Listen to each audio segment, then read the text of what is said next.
안녕하세요. 천리살롱입니다. 우리가 살면서 느끼는 행복과 불행은 사람마다 왜 다른 걸까요? 불행하다고 느끼는 사람들은 부정적인 생각의 늪에서 벗어나지 못하기 때문인데요.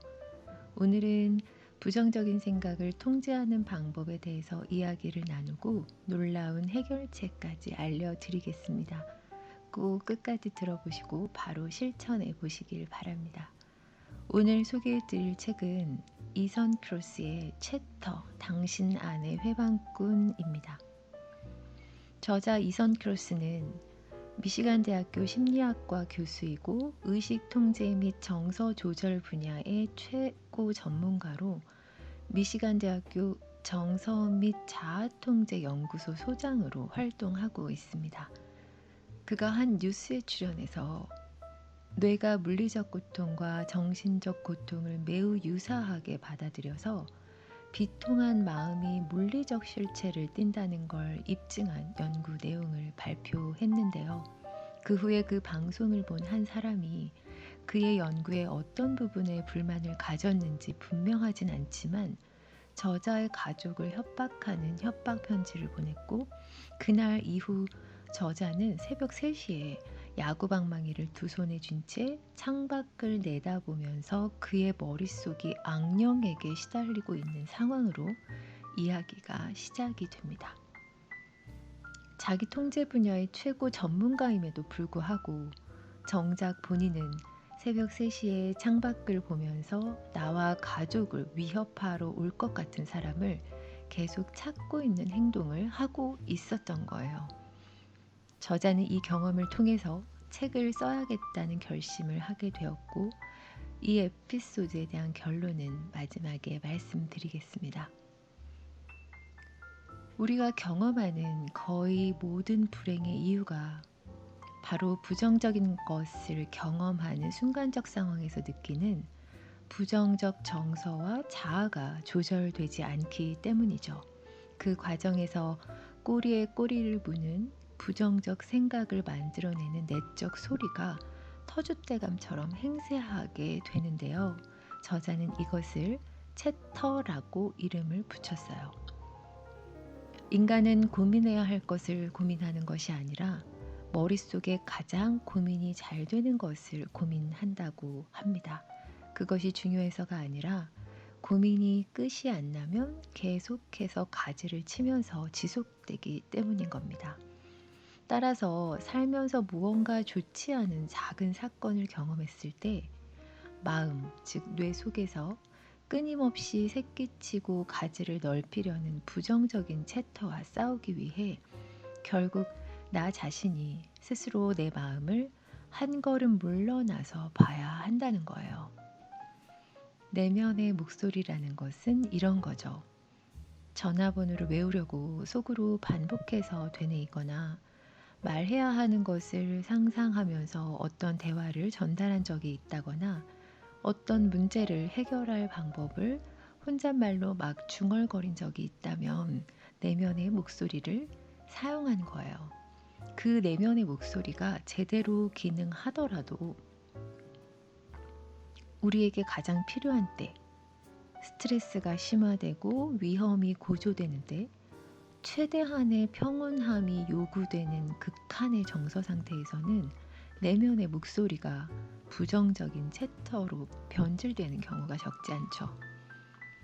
그래서 부정적인 채터를 물리치는 비결은 자신과의 대화를 균형 있게 이끌어가는 방법을 알아내는 것이라고 하는 거예요. 거북한 일로 사랑하는 사람과 다툰 후에 책을 읽거나 집중력이 필요한 일을 해본 적이 있다면 그 일을 제대로 해내기 힘들었던 경험이 모두 있으실 거예요. 다툼에서 비롯된 부정적 생각이 뇌의 정상적인 집행 기능을 마비시킨 거죠. 그러나 부정적인 내적 목소리가 작동하기 시작하면 집행 기능과 관련된 신경세포를 독차지하게 된다고 해요. 우리에게 긍정적인 도움을 줄 수 있는 신경세포까지 빼앗기게 되는 겁니다. 부정적인 채터는 이런 식으로 주의력을 분산시키는 역할을 담당하고 있고, 부정적인 언어 사고의 흐름은 집중력을 방해하게 되는 거예요.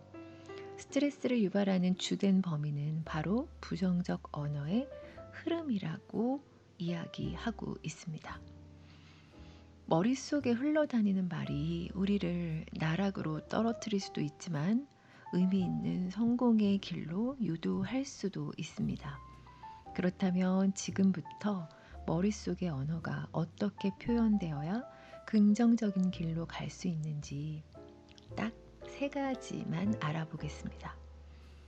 이 3가지는 제가 이 책을 읽기 전부터 제 삶에서 이미 경험하고 느끼고 있었던 부분이어서 당연히 많은 공감을 할 수밖에 없었고, 제 경험에서 체득한 결론과 책의 실험 결과의 동일선상에 놓여져 있는 것 중에 3가지만 축약해서 핵심만 알려드리겠습니다. 첫 번째는 벽에 붙은 파리가 되라, 나와 거리두기를 하라 입니다. 자신의 문제에 거리를 두느냐 두지 않느냐에 대한 문제인데요. 부정적인 패턴은 우리가 고민거리를 가까이 끌어와서 확대할 때 일어나는 현상입니다. 어떤 문제가 생겼을 때 해결책에 집중하지 못하고 감정만 격앙시키면 그 문제가 돋보기처럼 확대돼서 보이잖아요. 그 상황을 바라보는 시야가 극단적으로 좁아지면 힘든 면이 부각되고 부정적인 면이 활개치기 마련입니다. 그러나 마음은 경직된 것이 아니기 때문에 우리는 문제에서 멀어지는 방향으로 운전을 할 수도 있는 거예요. 문제와 거리를 둔다고 해서 바로 해결이 되는 것은 아니지만 해결할 가능성은 매우 높아지는 거예요. 그렇다면 부정적인 챕터가 기승을 부릴 때 어떻게 해야 적절한 심리적 거리를 유지할 수 있는 걸까요? 벽에 붙은 파리, 즉 관찰자가 되는 것이에요. 일어난 문제로부터 거리를 두고 구경꾼 관점에서 자신을 시각적으로 관찰해 보는 거예요. 그 문제를 가까이 가져와서 몰입자가 되어 내면으로 들어가서 대화를 하다 보면 부정적인 감정을 더욱더 부추기게 될 뿐인 거예요. 그러나 나의 문제를 관찰자 입장에서 바라보면 한층 더 문제를 명확하게 볼 수 있게 되는 거죠. 거리두기를 하면 분노나 슬픔을 야기하는 사건을 겪은 뒤에 부정적 감정이 사로잡히는 시간이 줄어든다고 합니다. 거리두기는 부정적인 챕터에 잔불이 큰 불로 번지기 전에 진압하는 효과를 발휘할 수 있다고 이야기하고 있습니다. 여기서 제가 사용했던 저만의 비법을 살짝 알려드리면, 제가 힘든 일이 닥쳤을 때 내가 이 스토리의 주연의 감정이입을 하는 게 아니라 감독 입장이 되려고 노력을 합니다. 내가 주인공이 돼서 그 역할에 몰입하다 보면 이성적이기보다는 감정적인 늪에 빠져서 허우적거리기 쉬운데, 감독의 역할을 하려고 노력하다 보면 주연을 비롯해서 조연들과 엑스트라 그리고 전체적인 환경의 연결성까지 바라볼 수 있는 힘이 생기게 되더라고요. 그 후에 좀 더 이성적인 판단을 하게 될 확률이 높다는 것을 경험으로 알게 됐습니다. 우리는 다른 사람을 관찰할 때처럼 거리를 두고 냉철한 통찰로 자신을 바라보는 게 너무 어렵잖아요. 그런데 우리에게 닥친 문제를 다른 사람의 문제라고 상상할 때 훨씬 더 지혜롭게 반응하게 되는 거예요. 두 번째는 시간적 거리두기를 통해서 시간 여행자가 되는 거예요. 곤경에 빠진 사람이 내일보다 10년 후에 그 곤경을 어떻게 생각할지 상상해 보는 것, 그리고 그 감정들을 글로 써보는 것도 현재의 고난을 균형감 있게 바라보는 효과적인 방법입니다. 그렇게 하면 현재의 곤경을 일시적인 것이라고 생각하게 되고 현재의 감정 상태가 영원히 지속되지 않는다는 사실도 깨닫게 되는 거죠. 그러니까 5년 전, 10년 전에 겪었던 힘든 일들을 여러분도 지금 한번 떠올려 보세요. 그때만큼 괴롭지는 않잖아요. 이렇듯 지금 닥친 힘겨움도 5년 뒤에는 분명 희석된 감정으로 남게 될 거라는 거죠. 실체가 없는 그 괴로운 감정은 결국 시간이 지나면서 희석이 되는데 우린 그 희석된 감정을 누가 빨리 점령하느냐에 따라 힘겨움에서 빨리 벗어날 수 있는 거예요. 어떤 의미에서 시간적 거리두기로 얻는 효과는 지혜의 한 단면이기도 합니다. 시간적 거리두기 기법은 기분을 좋아지게 하는데 그치지 않고 비난을 줄이고 더 많이 용서함으로써 인간관계를 더 지혜롭게 끌어가고 연인과의 관계를 더 풍요롭게 해주기도 합니다. 그리고 세 번째, 제가 오늘 전하고 싶은 가장 중요한 메시지입니다. 내가 다른 사람인 것처럼 자신에게 말함으로써 어떻게든 감정과 내적 대화를 통제하는 힘을 되찾는 겁니다. 나를 중심으로 말하는 현상은 부정적 감정이 깊다는 신뢰할 만한 표시라고 합니다. 나를 사용해 자신에게 말하는 현상은 일종의 언어적 몰입으로 볼 수 있습니다. 여기에서 마치 다른 사람과 상호작용하듯 자신을 지칭하게 한다면 어떻게 될까요? 자신의 이름을 사용하는 동시에 2인칭과 3인칭 대명사를 사용하면 자신에게 말할 때도 다른 사람에게 말하는 듯한 느낌을 갖기 때문에 정서적 거리를 두게 된다는 거예요. 거리를 둔 자기 대화는 나라는 1인칭에서 너 또는 그로 전환하는 것 자체가 정서적 거리를 두는 메커니즘이라고 이야기하고 있습니다. 역시 거리를 둔 자기 대화는 벽에 붙은 파리처럼 관찰자로서 거리를 두는 전략과 다르지 않은 것이고 그 결과 합리적 사고로 이어지는 거예요. 여기에서도 제 에피소드를 들려드리면 제가 시간이 날 때마다 단 몇 줄의 글이라도 쓰려고 노력했던 계기가 있는데요. 한 번은 제가 마르코 때문에 속상한 마음이 들어서 마르코에게 말하기 전에 마음을 좀 정리해서 말해야겠다는 생각이 들어서 글로 적어 본 적이 있거든요. 어떤 누구라도 그런 상황을 만나게 되면 이런 마음이 들었을 거야. 훗날에 오늘의 상황은 아마도 이런 의미로 남게 될 거야. 뭐 이런 식의 문체로 글을 써 내려갔던 거죠. 그리고 나라는 주어를 빼고 보편적인 사람들을 지칭하면서 그 상황에 대한 묘사를 차분히 써봤는데 놀라운 상황이 벌어진 거예요. 그저 글을 쓴 것일 뿐인데 제가 느낀 편협한 감정에 대해 깨닫게 되었고 마르코에게 서운했던 좀 전의 마음이 씻은 듯이 사라지게 되는 거예요.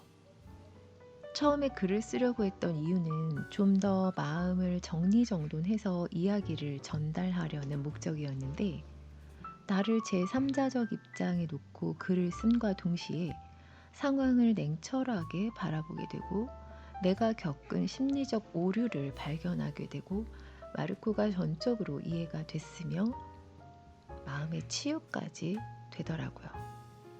저에게는 매우 신기하고 놀라운 경험이었어요. 그래서 그날 밤에 마르코를 만나서 이 이야기를 그대로 했었던 기억이 납니다. 저는 그날 이후로 내가 어려움을 겪을 때 나를 제3자로 지칭하면서 글을 쓰는 행위가 내가 상상하는 것보다 더 위력적이라는 것을 깨닫게 되었고 왜 많은 사람들이 글을 쓰는 것이 중요하다고 이야기하는지 이해의 폭이 넓어지게 되었습니다. 그런데 거리를 둔 자기 대화가 정말 유익한 이유는 따로 있습니다. 언제 어디서나 즉각적으로 적용할 수 있는 속도 때문인 거예요.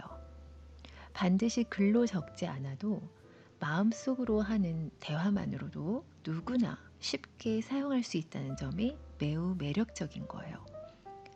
일반적으로 감정을 조절하는 데는 상당한 시간이 걸리잖아요. 앞서 말했듯이 머릿속으로 시간 여행을 해서 미래에 어떤 감정으로 남게 될지 상상하면서 생각과 느낌을 깊이 숙고해 글을 쓰고, 눈을 감고 관찰자적 관점에서 과거의 경험을 되짚어 보는데 필요한 노력은 자신과 거리를 두는데 매우 유효한 도구이지만, 이 기법들을 사용하려면 인위적인 노력이 상당히 필요하기 때문에 잔뜩 흥분한 순간에 즉각적으로 시행하기는 쉽지가 않습니다. 그런데 나를 너 또는 이름으로 바꿔서 생각하는 것은 신속하게 적용할 수 있으면서도 강력한 효과를 가지고 있는 거예요. 정말 중요한 발견은 거리를 둔 자기 대화를 통해 실험 참가자들이 안도감을 얻는 데 걸리는 속도였습니다. 결론적으로 효과가 좋고 크게 수고할 필요가 없는 기법이 바로 거리를 둔 자기 대화였다는 것이에요. 시작할 때 언급했던 저자의 이야기를 이어서 하자면, 협박자로부터의 공포가 극에 달한 나머지 경호원을 검색하려고 손가락을 키보드에 올렸을 때 마음속에서 뜻밖의 소리가 들린 거예요. 이선, 대체 뭐 하는 거야? 미쳤어. 정신 차려. 그랬더니 이상한 일이 일어난 거죠. 머릿속에 이선이라는 본인의 이름을 부르고는 다른 이에게 말하는 것처럼 말한 덕분에 그는 즉시 한 걸음 뒤로 물러서 당시 상황을 되짚어 볼 수 있었고, 곧이어 그가 처한 상황에 한층 더 객관적으로 집중할 수 있었던 거예요. 그 순간 그 이전에 했던 그의 행동들이 바보처럼 느껴지게 된 거죠. 그는 그의 이름을 부른 덕분에 적대적인 스토커로부터가 아니라 고통의 늪에 빠져 허우적거리던 그 자신으로부터 벗어날 수 있었던 거예요. 나의 문제를 벽에 붙은 파리처럼 몰입자가 아닌 관찰자 입장에서 바라보는 것.